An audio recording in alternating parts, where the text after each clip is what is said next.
Kalian tahu gak sih, untuk keliling dunia atau ke luar negeri itu gak usah pakai uang loh. Aku aja bisa ke 10 negara dalam jangka waktu 1 tahun. Itu gak ngeluarin uang sama sekali. Dan bahkan aku yang dibayar gitu. Penasaran kan gimana ceritanya? So, tonton terus video ini sampai akhir ya.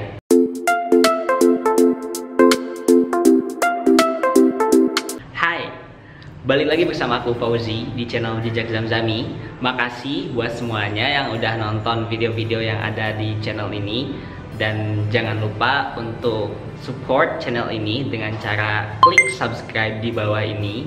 Dan jangan lupa untuk nyalain loncengnya, karena channel ini akan berbagi ke teman-teman semuanya setiap seminggu 2 kali. Dan tentunya tentang dunia perkuliahan, beasiswa, dan juga untuk keliling dunia gratis. Oke, gak usah banyak basa-basi deh. Jadi di video kali ini aku ingin sedikit bercerita kepada teman-teman gimana sih aku bisa ke luar negeri, gimana sih aku bisa keliling dunia secara gratis. Tapi yang mau aku tekankan di sini, ini bukan tipsnya yang aku rangkai secara pertama apa, kedua apa, dan lain-lain. Karena sebenarnya tips and triknya udah ada nih videonya di atas. Nah, yang aku harapkan dari video ini semoga teman-teman dapat insight, dapat mindset yang benar-benar membuat teman-teman itu lebih luas lagi gitu dari cerita aku pribadi gitu. Nah, dari cerita ini aku juga mengharapkan teman-teman bisa ngambil tips and triknya teman-teman harus kayak gimana sih, walaupun aku gak sebutin nantinya kayak gitu. Jadi kayak belajar dari cerita lah kayak gitu ya. Dan khususnya ini dari cerita aku. Pertama-tama aku pengen ke luar negeri itu ketika aku kelas 3 SD. Jadi kelas 3 SD itu aku bener-bener lagi hoki-hokinya, lagi seru-serunya nonton film namanya Tsubasa. Ayo lihat semua, kapten kita datang. Itu film atau anime sih? Nah, itulah ya, pokoknya tahu Tsubasa, cowok biasanya tahu. Nah, jadi ketika kecil itu bener-bener aku sering banget nonton Tsubasa dari episode awal tuh sampai episode akhir. Dan dari sana aku lihat gitu bagaimana seorang Tsubasa ini memperjuangkan mimpinya untuk menjadi seorang pemain bola profesional. Dia sampai ke Brazil, ke Catalunya yang di Barcelona itu, dan tempat-tempat lainnya yang benar-benar Tsubasa itu dia harus encourage diri dia buat dia bisa menjadi seorang pemain bola profesional di dunia. Dari Tsubasa aku melihat tuh bagaimana personality dia untuk mencapai impiannya. Dan di situ pun aku menemukan titik di mana aku tuh harus ke luar negeri dan aku pengen ke luar negeri. Salah satunya ketika aku ngelihat salju. Nah, jadi di musim salju ini, di musim dingin, itu ada scene di mana Matsuyama lagi main bola di tengah-tengah salju dan emang susah banget gitu karena Matsuyama itu kalau nggak salah asalnya dari Hokkaido dia itu. Kalau nggak salah tuh dari kota Hokkaido, pokoknya yang bener-bener waktu itu tuh saljunya lebat banget. Jadi ya dia ketika latihan tuh pas lagi musim salju gitu. Dari sana aku mikir kok di Indonesia gak ada sih gitu. Kenapa di Indonesia tuh gak ada salju? Kenapa di Indonesia tuh gak ada musim gugur gitu? Maklum lah ya, orang masih SD belum tahu gitu geografis sebuah negara tuh bisa ada salju, harusnya yang kayak gimana gitu kan. Nah, setelah itu aku mulai memiliki pikiran kalau aku tuh harus ke Jepang, aku harus nemuin yang namanya salju. Simple banget kan? Simple banget loh. Impian aku tuh pengen ke Jepang, pengen dapat salju. Udah, itu aja gitu. Intinya kayak pengen ke luar negeri, tapi ya gak tahu gitu ke luar negerinya yang harus kayak gimana gitu. Karena dari keluarga aku, dari orang-orang di sekitar aku belum pernah ngedenger yang ke luar negeri lah kayak gitu. Apalagi dibayarin gitu. Gak ada gitu. Karena aku berasal dari kampung. Nah, singkat cerita masuk tuh ke SMP. Ketika SMP, aku masih ingat ketika kelas 3 SMP, aku itu ngelihat burung-burung yang berkumpulan kayak gitulah di sekolah aku. Dan itu burung merpati. Dan ketika ada orang yang lari, burungnya itu kayak langsung terbang semuanya gitu kan. Nah, pas aku ngelihat peristiwa itu, aku inget banget film Tsubasa lagi ketika dia itu ke luar negeri, ketika dia itu main bola, dan emang ada scene-nya di mana ada burung merpati banyak. Kemudian ketika ada orang yang lari, itu langsung terbang semuanya ke atas gitu. Aku langsung kepikir ke sana. Dan tiba-tiba langsung, wah kayaknya aku kepikiran lagi pengen keluar negeri deh kayak gitu. Nah, ketika kelas 3 SMP muncul banget tuh, aku tuh pengen keluar negeri yang banget karena aku ngedenger kalimat ini dari kakak tingkat aku sih. Beliau bilang kayak gini, hidup di dunia ini tuh hanya sekali gitu. Dan Tuhan itu udah menciptakan banyak negara, nyampe ratusan. Kemudian ada 4 musim juga. Tapi masa iya gitu, ketika kita hidup di dunia hanya sekali dan kita hanya menginjakan kaki di negara kita sendiri gitu. Cuman satu negara doang gitu loh maksudnya. Jadi kalau ada berapa ratus negara di dunia ini dan kita hanya nginjak satu negara, beliau menganalogikan itu adalah hal yang sangat rugi. Kenapa rugi? Beliau menganalogikan kayak gini. Ketika misalkan kita ke prasmanan tuh, ada yang nikahan teman kita, saudara kita dan lain-lain, itu pasti ada banyak makanan yang gratis kan. Emang gratis semua lah, gak usah bayar gitu. Nah teman-teman cuman ngambil nasi doang gitu, nasi telur layaknya makan di rumah misalkan, gak menikmati sama sekali. Kan itu adalah hal yang bisa dibilang rugi ya menurut pandangan dia. Dan begitupun aku setuju gitu. Iya gitu, karena kalau misalkan gratisan dan gak diambil, rugi banget gitu loh. Kayak dikasih giveaway laptop misalkan dan kita gak ngambil, kan sayang banget ya. What?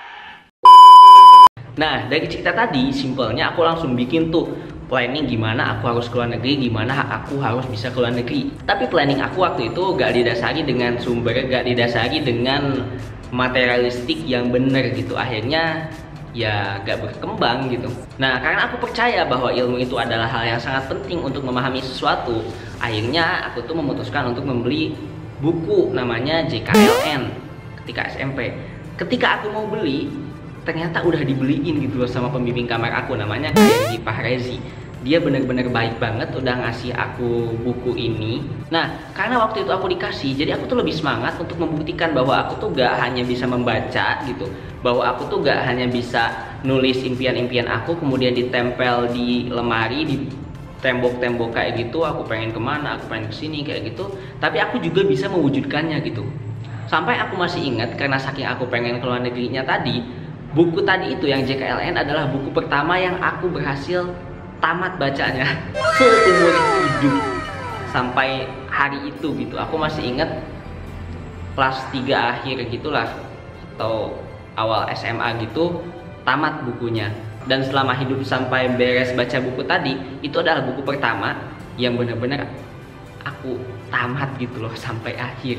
Amazing. Singkat cerita, aku udah memahami, aku udah tahu kayak gimana keluar negeri itu. Nah, aku langsung daftar tuh berbagai program. Dan aku masih ingat program pertama yang aku daftar itu adalah program Yes Your Exchange and Study yang buat ke Amerika itu buat exchange student, dan ya gagal. Kemudian yang keduanya gagal juga, yang ketiganya ikut yang ke Korea, ke negara-negara manapun gagal itu sampai 7 kali. Dan di percobaan ke-8 yang dari Sun Education itu aku bener-bener lolos. Dari sana bener tuh ketika aku bisa ke Singapura dan Malaysia ketika masih kelas 2 SMA itu bener-bener bangga banget gitu karena ditanggung, kemudian dikasih uang juga dan lain-lain. Singkat cerita lagi, ketika aku masuk ke perguruan tinggi, ketika masuk ke kampus, aku bener-bener mikir kalau aku harus bisa ke luar negeri lagi sekalipun aku kuliah di Indonesia. Karena awalnya aku gak mau kuliah di Indonesia, pengen di luar negeri, cuman ceritanya panjang dan ada sih aku udah ceritain di sini di video ini. Nah setelah masuk di semester pertama, aku bener-bener kayak bikin goals gitu. Yang penting ketika aku kuliah sampai dapat gelar S1, at least aku bisa berkunjung satu benua, satu negara. Kecil banget impian gue. Dan karena aku tahu kalau impian aku itu kecil, makanya waktu itu aku langsung bikin target, wah kayaknya jangan satu benua satu negara deh gitu. Gimana kalau misalkan aku ketika lulus, aku udah ngelilingin 20 negara gitu.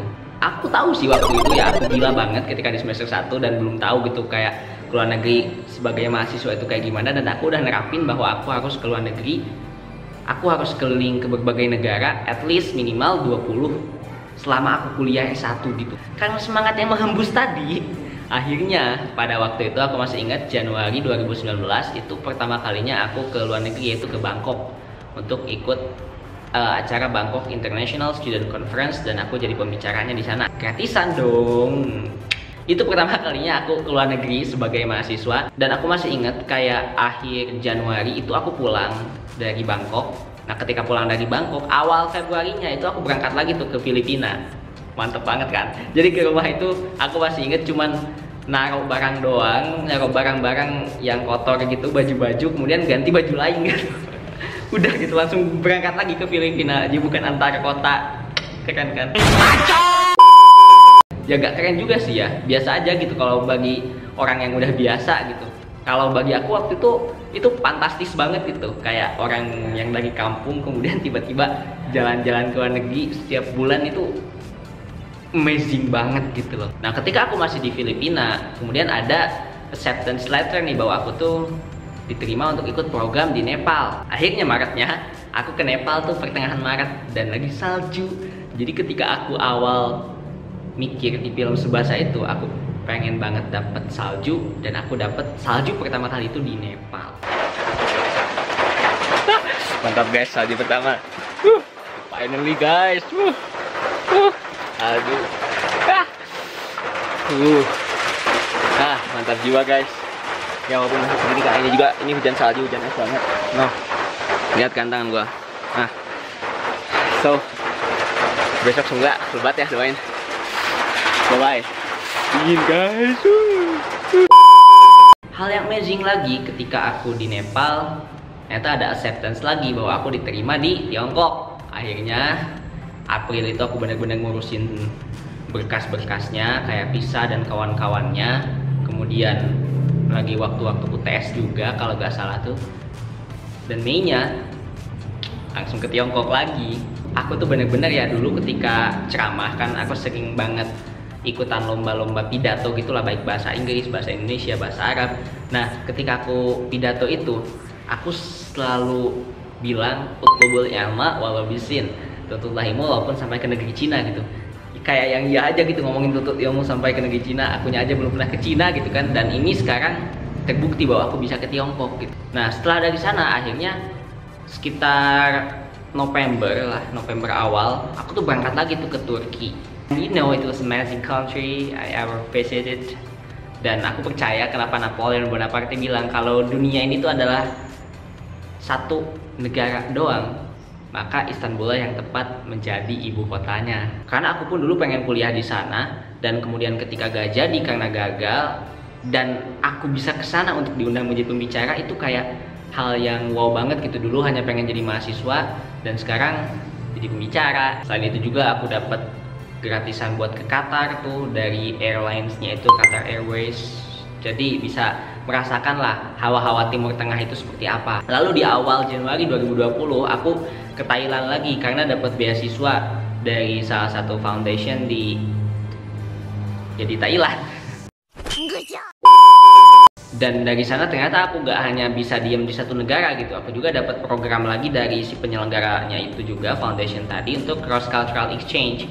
Jadi aku ke Laos, ke Myanmar, dan wah itu oke banget gitu loh. Dalam waktu 2 bulan aku bisa ngelilingin 3 negara itu, dan ketika pulang aku ke Singapura lagi karena dikasih tiketnya Singapore Airlines gitu. Jadi bisa ke Singapura dulu dan transitnya lama, akhirnya jalan-jalan dulu deh.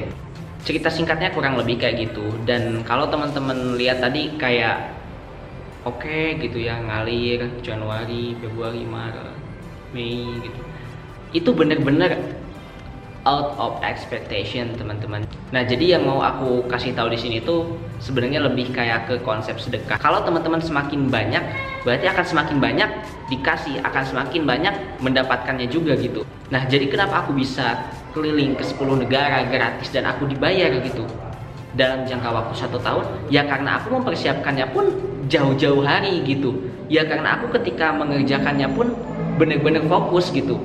Ya karena aku ketika mengerjakannya pun bener-bener niat, bener-bener work hard, work smart gitu. Dan banyak orang yang bilang, ah lu mah privilege, ah lu mah cuman ini doang, ah lu itu doang, ya dan kata-kata lainnya lah. Dan aku selalu berpikir gitu, privilege apa gitu loh. Untuk kuliah aja aku tuh harus nyari beasiswa gitu. Untuk ke luar negeri aja, ke Singapura gitu kan, ya aku harus dapat beasiswa dulu, aku harus bisa gratis dulu gitu. Kalau waktu aku kuliah aja gak dapat beasiswa, ya mungkin aku gak kuliah gitu. Ya mungkin bisa dibayangkan gitu, aku adalah orang yang berkecukupan, gak terlalu kaya, ya tengah-tengah aja gitu, biasa gitu. Kalau buat makan sehari-hari bisa lah gitu, orang tua aku ngasih ke aku gitu. Tapi untuk misalkan kayak contoh kuliah di UI gitu yang bener-bener mahal banget gitu kan, itu apa ya, adalah hal yang mustahil gitu. Apalagi buat cuman ke luar negeri, misalkan ke Turki, tiketnya aja nyampe 9-10 juta PP gitu, belum hidup di sananya. Ya mau kayak gimana gitu loh, privilege apaan? Ya itu pasti ada aja kalau misalkan yang ngomong kayak gitu. Aku sebenarnya udah biasa sih yang ngedengar orang-orang yang masuk ngomong apapun itu ke aku sebelum aku ke luar negeri pun.